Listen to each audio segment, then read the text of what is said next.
VOA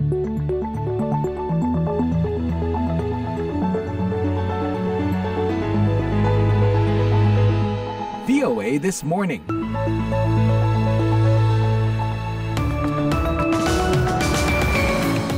Selamat pagi, kita bertemu kembali dalam VOA This Morning. Saya Madioni di studio VOA, di studio 17 di Washington DC, ditemani teknisi Jim Cook dan produser Benny Rahayu. Hari ini Rabu 12 Maret 2025. Semoga aktivitas akan berjalan lancar dan sukses. Demikian pula yang menjalankan ibadah puasa. Pagi ini VOA This Morning akan menurunkan berita-berita utama seperti Ukraina menyetujui rencana damai Amerika, sementara Marco Rubio mengatakan bola kini ada di tangan Rusia. President's objective here is number one, above everything else, he wants the war to end. Selain itu juga tentang kelompok garis keras Israel yang mendorong relokasi warga Palestina dari Gaza. What is the law and what is the crime that I committed? Siaran ini juga bisa diikuti secara live streaming di www.voaindonesia.com atau simak lagi dalam podcast langganan Anda dan di YouTube VOA This Morning episode hari ini. Berikut kita ikuti dulu berita dunia pagi ini bersama Karlina Amkas. Selamat pagi, pejabat-pejabat Amerika dan Ukraina Selasa bertemu di Jeddah, Arab Saudi. Mereka membahas upaya mengakhiri perang Rusia dengan Ukraina. Kedua pihak mengatakan bahwa Ukraina mendukung usul gencatan senjata 30 hari yang diajukan Amerika. Ditambahkan bahwa Amerika akan segera mencabut jeda berbagi intelijen dan melanjutkan bantuan keamanan bagi Ukraina. Menteri Luar Negeri Amerika Marco Rubio dan penasihat keamanan nasional Mike Waltz memimpin delegasi Amerika di Jeddah di tengah desakan Presiden Donald Trump untuk menengahi berakhirnya perang yang dimulai pada awal 2022 dengan invasi besar-besaran Rusia ke Ukraina. Rubio mengatakan,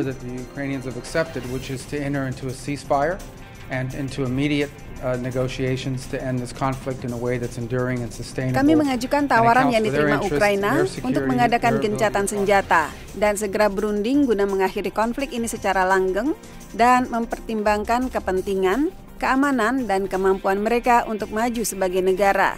Rubio menambahkan bahwa Amerika akan menyampaikan tawaran gencatan senjata itu kepada Kremlin.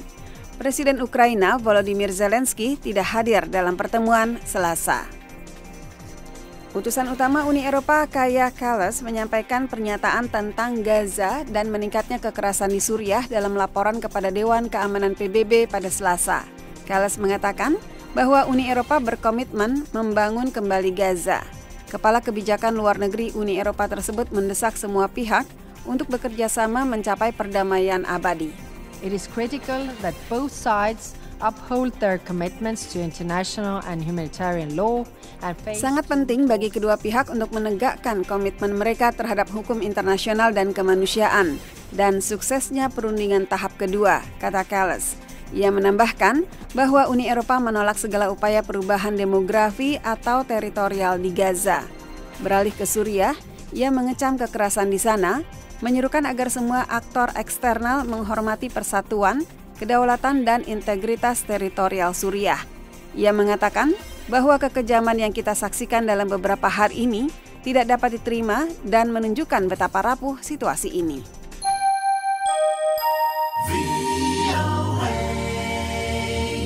Sementara Elon Musk menghadapi reaksi politik dan masalah keuangan yang meningkat, Presiden Donald Trump mengatakan dia membeli kendaraan Tesla.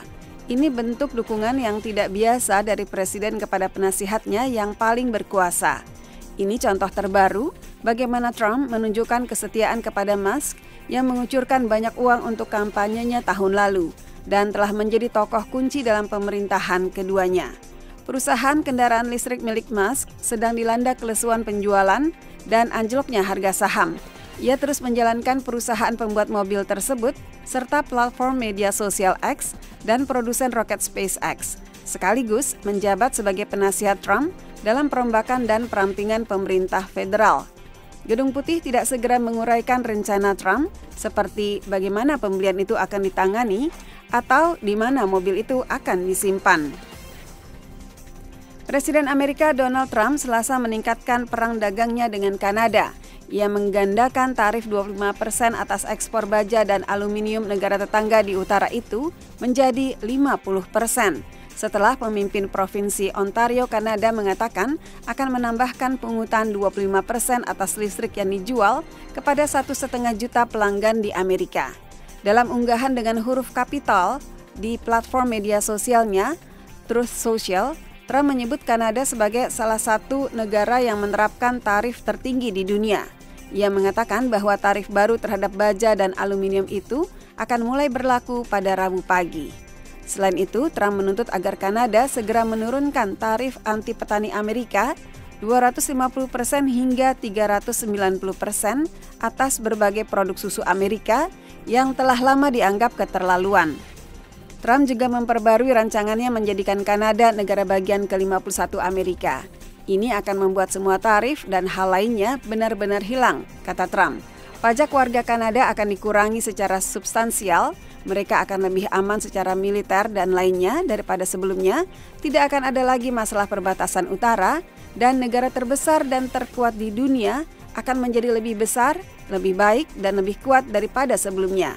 Dan Kanada akan menjadi bagian besar dari negara itu. Trump mengatakan bahwa lagu kebangsaan Kanada masih bisa dinyanyikan, tetapi sekarang mewakili negara yang hebat dan kuat di dalam negara terbesar yang pernah ada di dunia. Pihak berwenang Thailand telah mendeportasi 40 orang dari etnis minoritas Uighur ke Tiongkok bulan lalu. Sejak itu, para penegak HAM mengatakan setidaknya sebagian dari 8 orang Uighur yang masih berada dalam tahanan Thailand akan berisiko mengalami nasib yang sama. Demikian berita dunia VOA Washington. Pendengar, Amerika menyatakan akan segera mencabut penangguhan bantuan militer bagi Ukraina, serta melanjutkan berbagi informasi intelijen dengan Kiev. Pernyataan itu muncul dalam perundingan antara Ukraina dan Amerika di Arab Saudi. Ukraina juga menyatakan terbuka untuk melakukan gencatan senjata 30 hari dalam perang dengan Rusia, tergantung pada persetujuan Kremlin. Berikut selengkapnya. Pendengar, Amerika Serikat pada Selasa setuju untuk kembali menyalurkan bantuan militer dan berbagi intelijen dengan Ukraina, menyusul perundingan di Jeddah, Arab Saudi, di mana pihak Kiev menyatakan kesediaannya untuk menerima usulan gencatan senjata 30 hari yang diajukan Amerika Serikat dalam perang Rusia-Ukraina, menurut keterangan bersama kedua negara. Menteri Luar Negeri Amerika Serikat Marco Rubio mengatakan bahwa sekarang usulan tersebut akan dibawa ke pihak Rusia dan langkah selanjutnya ada di tangan Moskow. The president's objective here is number one, above everything else, he wants the war to end. Presiden menginginkan perang ini berakhir sedini mungkin. Jadi, kami berharap Rusia akan menjawab ya secepatnya agar kita bisa melangkah ke tahap berikutnya, yaitu negosiasi yang sebenarnya. Presiden Ukraina Volodymyr Zelensky yang berada di Arab Saudi tetapi tidak turut serta dalam pembicaraan, mengatakan bahwa Amerika Serikat perlu meyakinkan Rusia agar menerima proposal gencatan senjata itu. Україна сприймає цю пропозицію. Ми вважаємо це позитивним. Ми готові зробити. Ukraina menyambut baik proposal ini. Kami menganggapnya positif. Kami siap melangkah. Amerika Serikat harus meyakinkan Rusia untuk menerimanya. Pihak Amerika memahami argumen kami, menerima usulan kami. Dan saya ingin berterima kasih kepada Presiden Trump atas diskusi konstruktif antara tim kami. Di jalanan kota Kiev, warga Ukraina mengamati perkembangan dialog yang berlangsung di Arab Saudi. Lena Hareshemenko, seorang psikolog, mengatakan bahwa ia menyadari perlunya kompromi untuk mengakhiri perang, tetapi menegaskan kompromi itu harus masuk akal.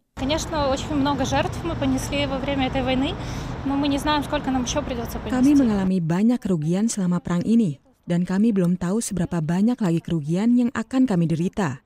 Kami menderita setiap hari, anak-anak kami menderita. Dan kami tidak tahu bagaimana dampaknya bagi generasi mendatang.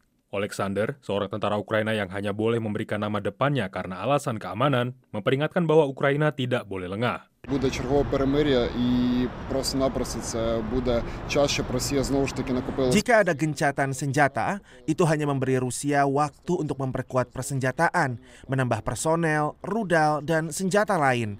Lalu mereka akan menyerang Ukraina lagi. Setelah pertemuan di Jeddah, Presiden Donald Trump pada Selasa mengatakan dia berharap Rusia akan menyetujui rencana gencatan senjata yang disusun oleh pejabat Amerika dan Ukraina, dan bahwa akan ada pertemuan antara Amerika Serikat dan Rusia pada Selasa malam atau Rabu. Ukraine has agreed to it, and hopefully Russia will agree to it. We're going to meet with them Ukraina sudah menyetujuinya dan semoga Rusia juga setuju. Kami akan bertemu dengannya, Vladimir Putin, nanti, hari ini, dan besok. Dan mudah-mudahan kita bisa mencapai kesepakatan. Namun menurut saya, gencatan senjata ini sangat penting. Kremlin belum menyampaikan konsesi apapun secara terbuka. Rusia mengeklaim siap menghentikan pertempuran jika Ukraina membatalkan keinginannya bergabung dengan NATO dan mengakui wilayah yang diduduki Moskow sebagai wilayah Rusia. Dari Washington DC, Tarsir Ziman melaporkan untuk VOA.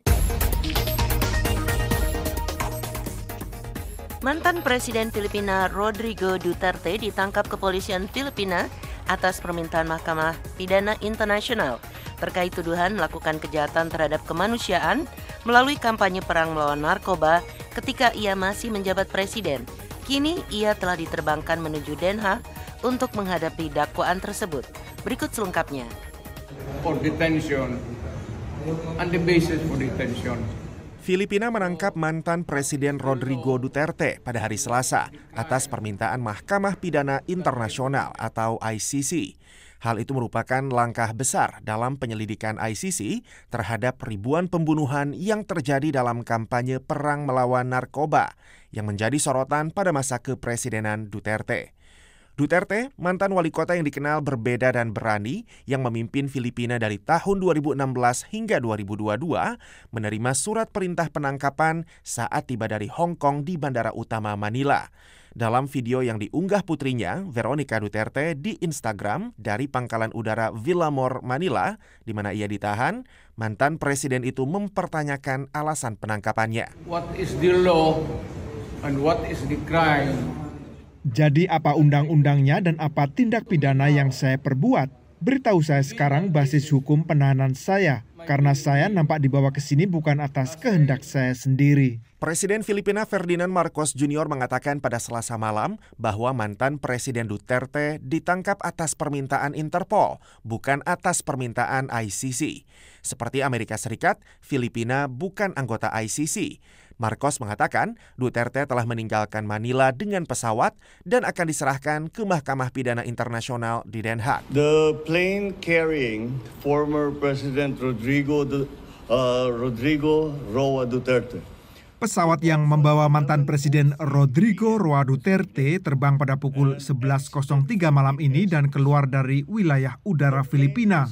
Pesawat itu terbang menuju Den Haag di Belanda agar mantan presiden dapat menghadapi dakwaan tindak kejahatan terhadap kemanusiaan terkait perang berdarahnya melawan narkoba. Sementara itu, juru bicara utama kantor HAM PBB, Rafina Shamdasani, mengatakan bahwa lembaganya telah lama mendokumentasikan dampak hak asasi manusia yang parah dari apa yang disebut sebagai perang melawan narkoba di Filipina, menyusul penangkapan Duterte. In a report that we had put out in 2020, we found credible allegations of widespread... Dalam laporan yang kami terbitkan tahun 2020, kami menemukan tuduhan yang kredibel tentang berbagai pembunuhan di luar hukum yang meluas dan sistematis dalam konteks kampanye ini, serta penahanan sewenang-wenang dan hampir tidak adanya hukum atas pelanggaran tersebut.